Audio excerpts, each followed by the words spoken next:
नमस्कार दोस्तों, हमारी आज की कहानी है गोलगप्पे की शौकीन। आज मार्केट में ठेले पर खड़े होकर अंजलि ने जब गोलगप्पे वाले से गोलगप्पे खिलाने को कहा तो उसने दोना पकड़ते हुए पूछा, कौन सा पानी दूँ बेबी जी? अंजलि ने पूछा कि कौन सा पानी मतलब? इस पर उसने कहा, मतलब खट्टा मीठा या हींग का, या तीनों ही बारी बारी से खिला दूँ? अंजलि के हामी भरते ही वो शुरू हो गया और साथ ही शुरू हो गई उनकी बातें।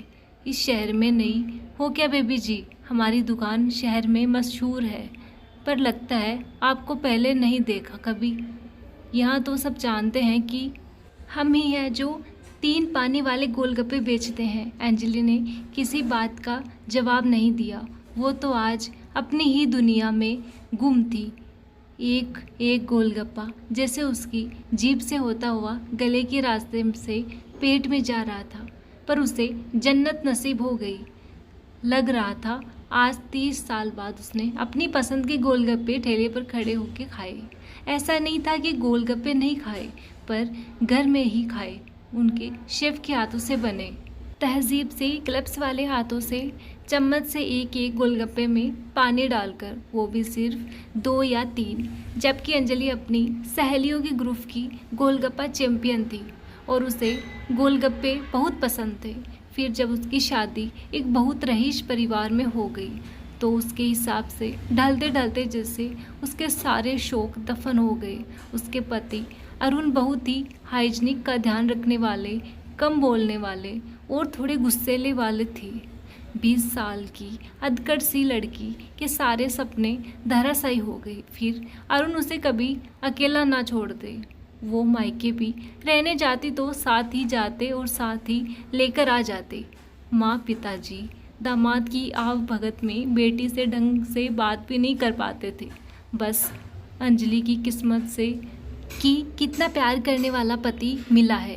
यहाँ तक कि बिजनेस मीटिंग में भी शहर से बाहर जाते तो उसे साथ ले जाते। सबको सब कुछ अच्छा दिखता, कोई भी उसकी घुटन का एहसास ना कर पाता। वो किसी चिड़िया का महसूस करती जैसे सोने के पिंजरे में बंद कर दिया हो।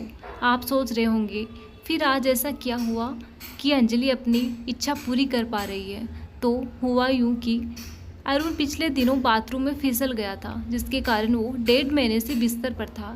वहीं से ऑनलाइन ऑफिस का काम देखता और मैनेजर साहब की घर पर बुलाकर पेपर वगैरह साइन कर देता। इन दिनों अंजलि ने उनकी सेवा में कोई कसर नहीं छोड़ी।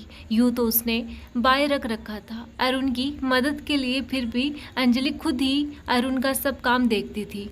बहुत बार अरुण कह उठता कि मैं तो जैसे कैद हो गया हूँ, ना जाने कब ठीक होकर बाहर जा पाऊँगा। और फिर आज हफ्ते भर मैनेजर साहब कुछ पेपर साइन करवाने आए और अरुण ने अंजलि को आवाज़ लगाई तो उसे आने में 5 मिनट लग गए। इस पर अरुण लगा कि उन्हें पता है कि मैं यहाँ हूँ, मुझसे ज़रूरी क्या काम है तुम्हें? पता नहीं कब मेरी इस कैद से रिहाई होगी। इस पर अंजलि के सब्र का बांध टूट गया और वो बोल पड़ी, तुम्हारी रिहाई तो फिर भी 1-2 हफ्ते में हो जाएगी, पर मेरी तो कोई उम्मीद भी नहीं है। तुम अपने इस महल नुमा घर में 1 महीने से ही कैद से महसूस कर रहे हो।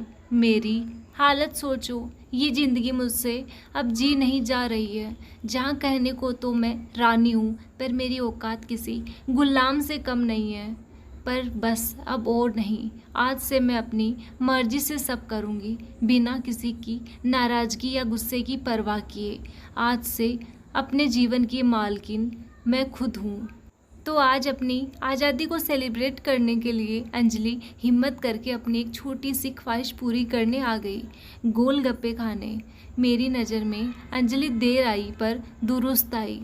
अपने जीवन में खुशी बहुत ज़रूरी है, क्योंकि हम दूसरों को वही दे सकते हैं जो हमारे खुद के पास हो।